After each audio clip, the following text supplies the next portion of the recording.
दोस्तों, जैसा कि आप जानते हैं कि पैसा बहुत कुछ होता है, पर अगर रियलिटी में देखें तो पैसा ही बहुत कुछ नहीं बल्कि पैसा ही सब कुछ होता है।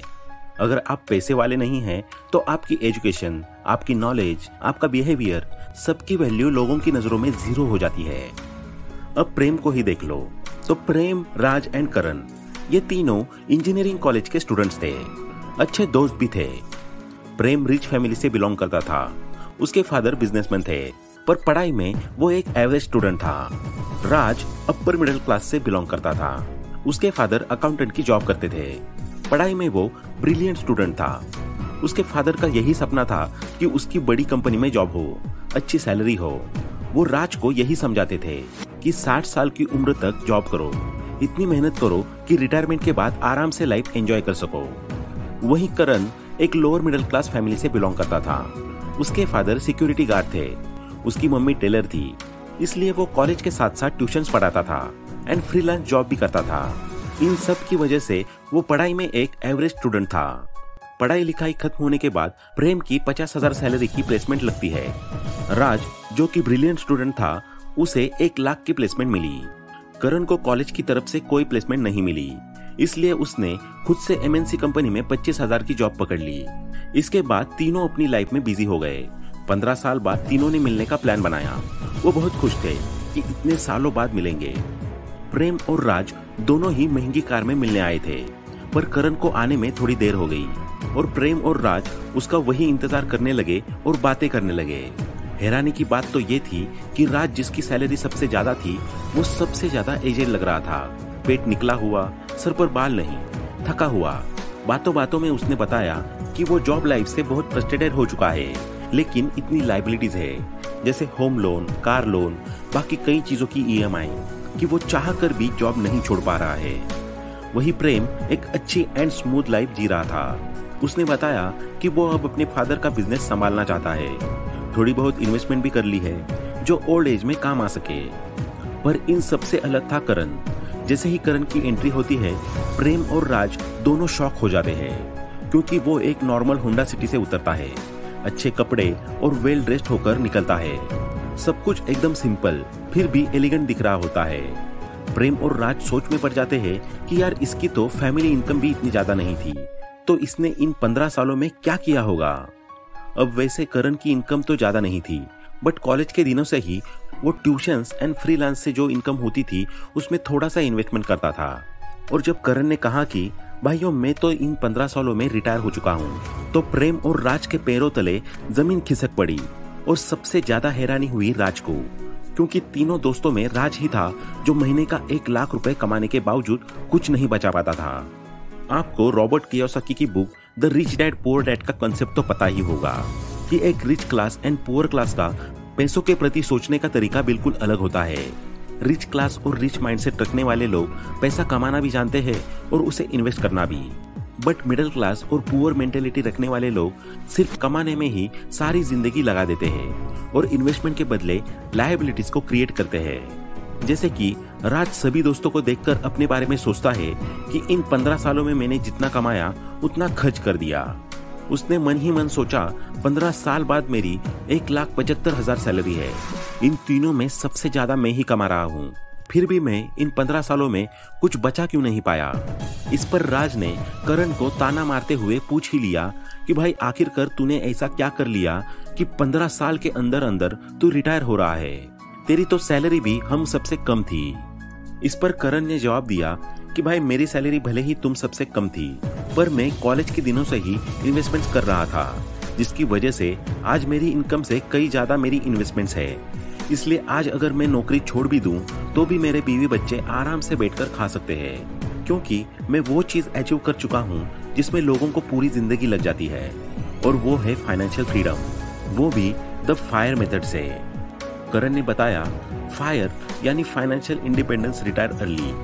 ये एक ऐसा मेथड है जिसमें आप लाइफ के कुछ ही साल काम करके एक अच्छा खासा अमाउंट इन्वेस्ट करके अपने लिए फाइनेंशियल फ्रीडम अचीव करते हो। एक ऐसी फ्रीडम जिसमें अगर आप कुछ ना भी करो और अपनी इन्वेस्टमेंट्स में से हर महीने 30-40 हजार विड्रॉ भी करो, तो भी आपका ये पैसा कभी खत्म नहीं होगा, जो सिर्फ पॉसिबल है कंपाउंडिंग से। इस पर राज ने पूछा कि भाई, आखिर ये करते कैसे हैं और कितने अमाउंट के बाद तूने रिटायरमेंट ले ली, और सबसे जरूरी बात, इन्वेस्ट कितना किया। इस पर करण ने उसे समझाया कि सबसे पहले इसके लिए तुझे समझना पड़ेगा द 4% रूल। करण ने बताया कि सबसे पहले मुझे ये देखना था कि मेरा महीने का घर खर्च कितना है, और सारे फालतू के खर्चे हटाने के बाद खर्चा आया 25,000, जो कि साल का होता है 25,000 इंटू 12, यानी कि 3 लाख रुपए। अब 4% रूल कहता है कि आपका जो भी सालाना खर्चा आ रहा है, आप उसको 4% से डिवाइड कर दो या फिर 25 से मल्टीपल कर दो। अब 3 लाख को अगर 25 से मल्टीप्लाई किया जाए तो आता है 75 लाख, यानी ये वो अमाउंट है जो मुझे फाइनेंशियली फ्री होने के लिए चाहिए था। अब मुझे पता था नॉर्मल सैलरी की मदद से मैं ये अमाउंट कभी अचीव नहीं कर पाऊंगा, इसलिए मैंने धीरे धीरे जॉब के साथ साथ फ्रीलांसिंग करी, बच्चों को कोचिंग दी, और जो भी एक्स्ट्रा पैसा आता मैं उसे सेव कर लेता था।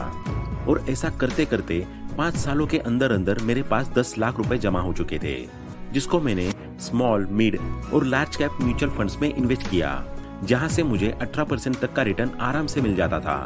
और 15 साल बाद तुम देख ही सकते हो कि जितना मैंने सोचा था मुझे उससे ज्यादा ही रिटर्न मिल गया।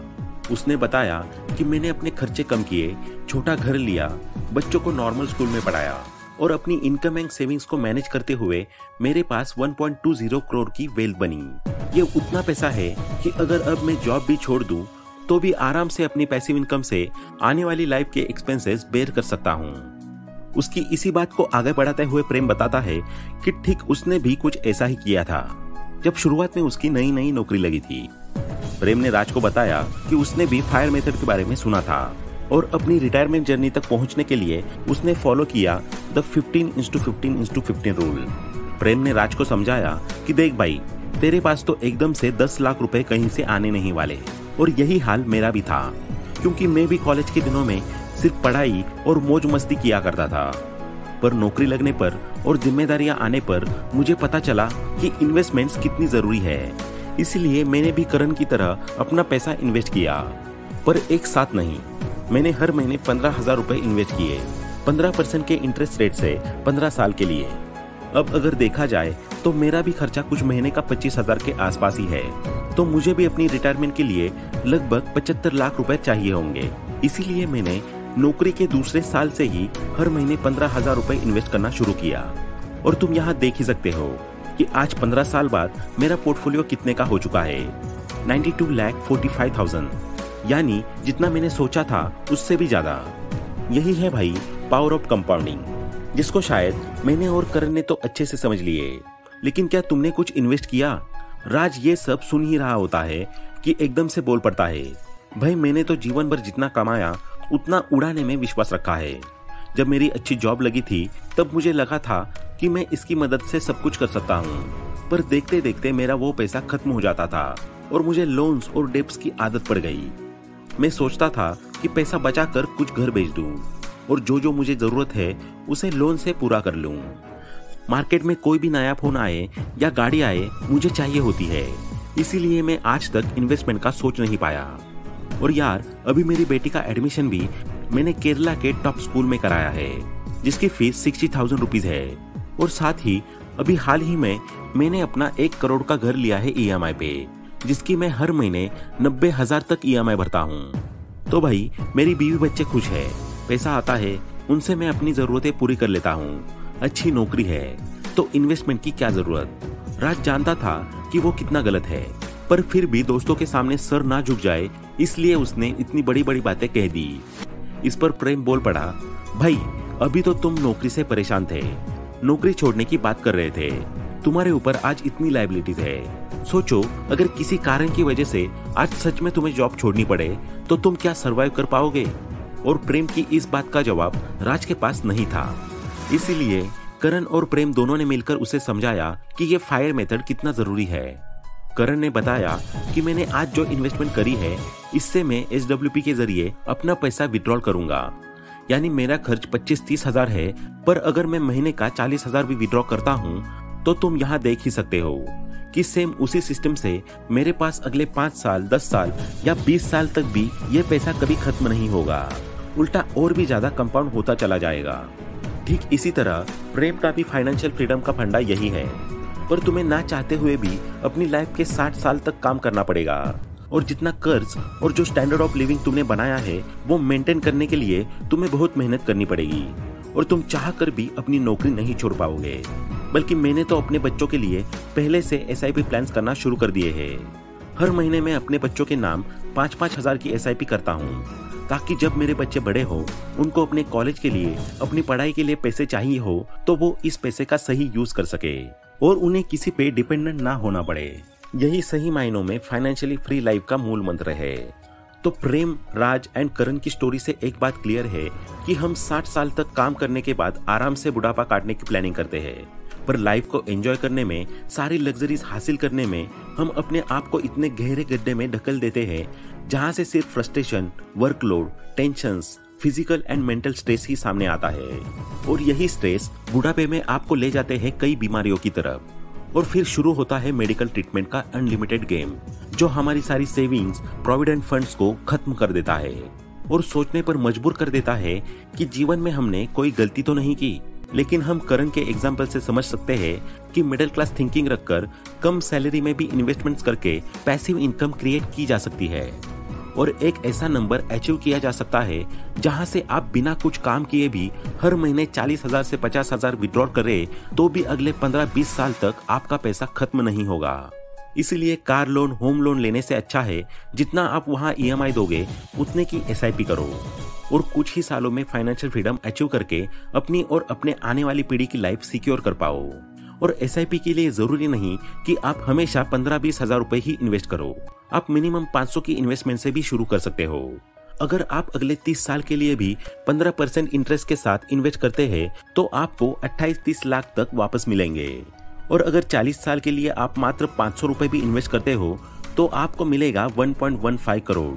यानी कंपाउंडिंग का ये फॉर्मूला आपकी पैसिव इनकम को कितनी तेजी से बढ़ाता है, ये फाइनेंशियल फ्रीडम हम अपने बच्चों को उनके जन्म के साथ भी प्लान कर सकते हैं।